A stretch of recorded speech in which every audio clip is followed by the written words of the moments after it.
take a look at this situation, we start to believe that everything you can see that's a trinomial is factorable. But you'll notice that this one isn't. It's going to be hard to find two numbers that multiply to 2 but add to -4. They don't exist, right? The things that multiply to 2 are only these guys, and there's no way to add to this. Same thing here. We're looking for two numbers that multiply to 10 but add to 8. They don't exist, like 2, 5, 10, 1. None of those work out here. So you might be surprised that just because it's a trinomial doesn't mean it automatically factors. And so we're going to teach you a new technique called completing the square that's going to allow us to solve these ones that we can't do through normal factoring. Let me give you the basic idea first, so big idea first, then the how-to. Here's something that can't be factored, the one we just looked at. If there was a way for you and I to somehow change the way it was organized into like this vertex form, we could use our square root technique, right? If somehow we can convert this guy into this guy, these are equivalent, by the way, then this guy we know how to solve. You'd move over the 2, take the square root of both sides, and we have obtained an answer. So this, if we can turn this into this, we're in good shape. Similarly, that other one we couldn't finish up because this is not factorable. If there was a way to convert it into a different format like this one, we could use the square root technique that we did, where we move things over. We're going to take the square root on both sides, and we can obtain an answer. So the whole premise here hedges on yours and mine ability to take something like this and kind of turn it into kind of that idea of a vertex form that we've seen before that can be solved through square root techniques. To learn this technique, we need to take things that look like this and turn them into kind of like completed squared formats. So what we're going to do is we're going to study the pattern of how these things are made or unmade, and that will help us to take something like this and maybe turn it into something more like this. So let's take a look at how they're made. If I was doing the math here, you know how this looks. And notice this turns out to be this guy right here. In the next case, if we were to do it, we see a similar thing happening with duplicating the middle and then this being 5 times 5, right? And if we were to do the last one, we see the last one doing that same pattern of doubling that middle number, and then this being just the square of this value. So we do see patterns here, don't we? That from this -2, we see -2 times 2, and -2 times -2. Here we see 5 times 2, and 5 times 5 is 25. Here we see -9 times 2, and -9 squared. Because we're multiplying out these two identical problems, or two identical terms, again, we get a doubling in the middle, and we get a squaring of the end. That's a very important pattern to help us out. Let's use that pattern to see if these guys would be perfect squared trinomials. So if we took half of 2, we would get 1, yeah? And if we squared that, we would get 1. So this actually is a perfect squared trinomial. It would just be this one right here. What we're learning is half of this term squared will always be this one in these perfect squared ones. Let's try the next one. Half of -8 would be -4, and -4 squared would be 16. So actually this is a yes answer, and it would be in a perfect square form just like this. In the next one, we see half of 4 would be 2, and 2 squared would be 4. This is actually not the number that needs to be there if it was to be a perfect square, so it would be no. This last one, you want to say no right away just because of how ugly it is. But let's think about this. What would be half of 3? Well, that would be 3 halves. And if we squared it, you would get 9/4. This is actually also a perfect square trinomial. It would look like this, just with a fraction at the end. So we're learning a very important structure to these. So here they want us to create a perfect square trinomial. And if we know the b value, you know what to do. We would divide by 2 and square it. That would be this guy. And this would just be x plus 2 all squared. Do you see how we're learning how to take a trinomial and turn it into this perfect square, also known as completing the square? The next one, we have a 10 there. Half of 10 would be 5, and 5 squared would be 25. This, of course, is just x plus 5 all squared. Down here, let's just jump to d while we're on this side. Half of this would be negative 3, and negative 3 squared would put a 9 in there. This would be x minus 3 all squared. Sometimes I get asked the question, how do I know that that's a negative there? Whatever half of that number is, which in this case is negative 3, that is the value that you would use. Here, half of positive 10 is 5. That's the value you use. The last one is odd, and so when you take half of 5, you get 5 halves, and when you square that, you get 25 fourths. No real scary thing there. And this would be x plus 5 halves all squared. All right, that's enough of the back story. Let's get to that why we learned this. Pay close attention here. That certainly we lose a few students in this process at this stage. Now, here's the idea, and we're not solving here yet. We're just going to teach you how to complete the square. So here's a trinomial that is not a perfect square, right? Because half of 4 is 2, and 2 squared would be 8. So this can't be completed as a square quite yet. So watch what we do. Let's push that 8 over. And what we're going to do is we're going to put in the perfect number that we want. So in other words, half of 4 is 2, and 2 squared is 4. So basically, we're going to put a 4 into that spot, right? Now, we are working on the same side of the equation. This is all on one side of the equation. You just can't drop a 4 in there because you like it. You have to then take a 4 back, right? You have to keep things balanced. I added a 4, so I took away a 4. This is a lot of things going on, but then notice why we did that.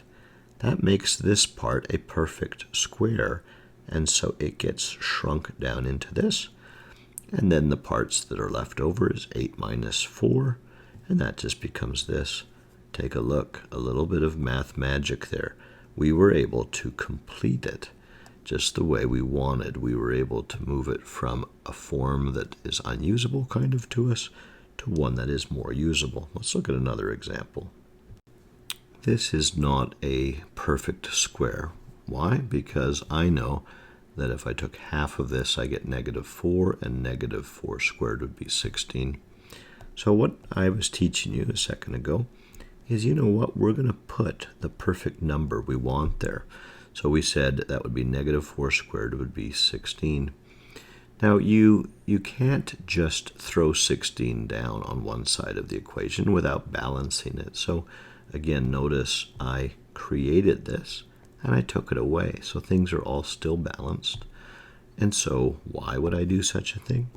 Well, this is now one of those perfect squares, x minus 4 all squared, and this makes minus 6. Do you see? I've just changed it from standard form to vertex form. And you'll see in a minute, we love vertex form because we can solve using the square root technique. Let's do one more of these. All right, let's do this one now. It is not a perfect square, but we can make one, can't we? Half of this is 5. 5 squared would be 25.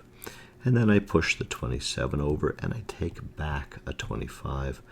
Why do I do that? Well, I made this, so I've got to take it away as well. The good news is by manipulating a bit, I made a perfect square. I completed the square. And this turns out to be 2. And so I have converted to a vertex form. Very powerful. Now we're ready to solve using this cool technique. All right. Things are a little bit different now in that here is my equation. And it's not equal to f of x, it's equal to 0. So I have an equation now. So I'm going to approach it using the same way that I would like to make this a perfect square. because then I can put it as a square and then take square roots of it and so on. So here's what I've learned. To do that, I take half of 6, which is 3, and 3 squared would be 9. So I'm going to put a 9 in here. Now notice this is physically an equation, so I'm actually able to just add 9 to the left and to the right. And that's what I've done here. I've added the 9 to both sides. A little bit different than the last procedure, but I can do this because I'm actually, in this case, working on 2 sides of the equation. And you can actually see what happens, which is nice. This guy turns into a completed relationship. This guy on the other side simplifies out to be this.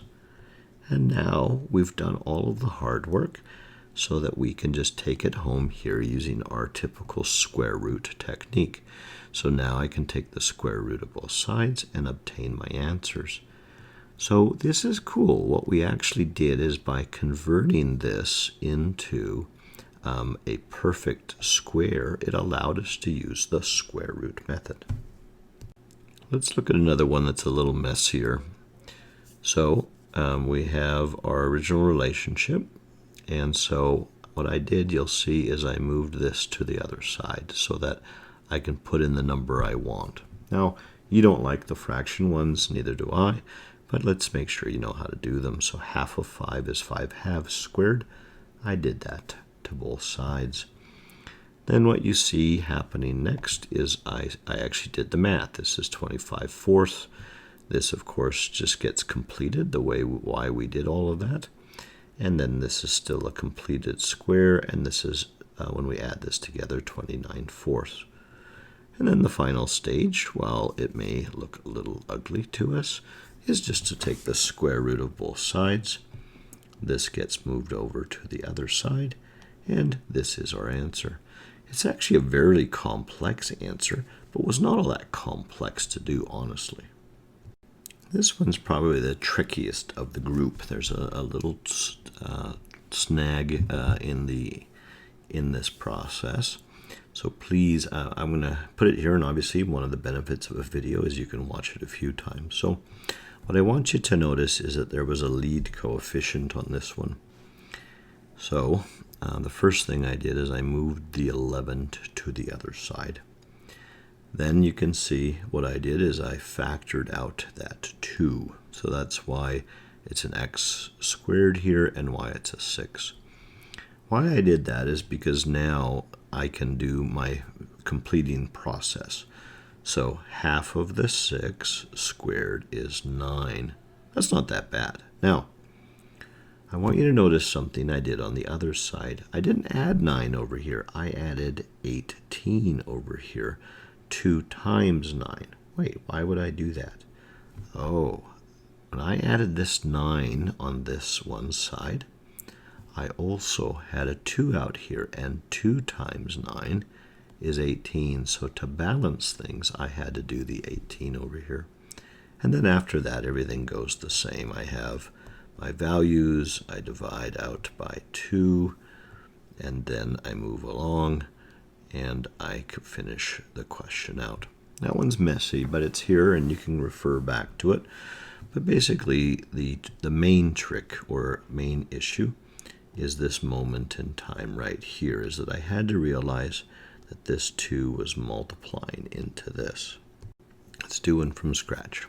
So this is not a perfect square because we would want a 25 there. So what we're going to do is we're going to put a place for 25. There it is. Let's move the 20 to the other side. Now let's put the number we really want. We want 25 there, and so we're going to add it to both sides. We did all that for a nice reason right here. This turns into x plus 5 squared equals 5. Beautiful. Now we just use our technique called the square root technique, and we get something that looks like this. And look at how quickly we obtain an answer that is quite complex. So we took it here from standard form, kind of put it into a completed the square form, and then solving it was very quick and easy. We don't like fractions, do we? But we'll still do one, so you've got one just in case you see one on the material. I move the 3/4 to the other side. What number am I going to put in there? Well, half of 3 is 3/2, and I'm going to square it. So I'm going to do that to both sides, 3/2 squared. Now this is kind of ugly, I would admit to that. This is 3/2 all squared. Over here I get 3/4 plus 9/4. Oh, that actually isn't too bad. That turns out to be 12/4, or in other words, 3. And now I can take the square root of both sides. This cancels, which is x plus 3/2, which is just 1.5, plus or minus the square root of 3. Our final answer looks like this. Now, yeah, that's kind of ugly, but it was quick and quite painless, honestly. And if you know a little bit about fractions, you're going to be okay. Last question. This problem has a lead coefficient of 3, and actually the truth is you should divide out 3 from all of the terms. I'm actually going to leave it in there just so I can show you this lead coefficient method in case you come across it. So let's leave that guy alone as it is right now, and let's move a 9 to the other side. Now if we pull out the 3, we get x squared minus 4x, and we get a little space here, equals 9. What's the magic number that goes in there? You know what it is. Half of -2 is half of -4 is -2, squared would be 4. Now notice I put a 4 here, but I'm going to put a 12 over here. Do you remember why I did that? That's because it's 3 times 4, and 3 times 4 is 12. So this simplifies to this right here, equals 21.